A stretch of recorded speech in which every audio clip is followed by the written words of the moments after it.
Goeiedag en welkom by die weeklikse ritme oefening. Dis lekker om weer 'n bietjie saam met julle te kuier. Nou hierdie week kyk ons bietjie hoe Jesus ons losgekoop het, ons vrygekoop het van ons sondes natuurlik en ons hele lewe vrygekoop het. Maar vryheid is 'n snaakse ding. Dit kom teen 'n prys en dit klink amper kontrasterend om te dink maar ek is vry, maar ek moet iets betaal. En baie keer moet ek en jy aanleer hoe om een van hierdie dissiplines van 'n Christen wees aan te leer.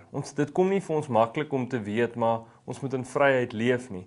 Dis 'n dissipline oefening wat ons moet oefen.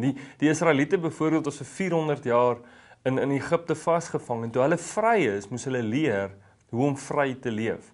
Nou 'n manier hoe ek en jy hierdie week vryheid kan beleef en kan ervaar is om iemand anders te dien, met liefde te dien. Want wanneer jy iemand anders uit liefde uit dien en bedien, besef jy maar jy's vry, want jy kan dit doen aan ander mense, sonder daar reëls en regulasies is. So jy nie hierdie week gaan en enigiemand, 'n buurman, 'n ou skoolvriend, 'n vrou of 'n man, of miskien jou kinders of 'n kollega, bedien met liefde, en dien op een of ander manier wat jou vryheid in jouself kan losmaak en besef, maar Jesus het jou waarlik vrygekoop.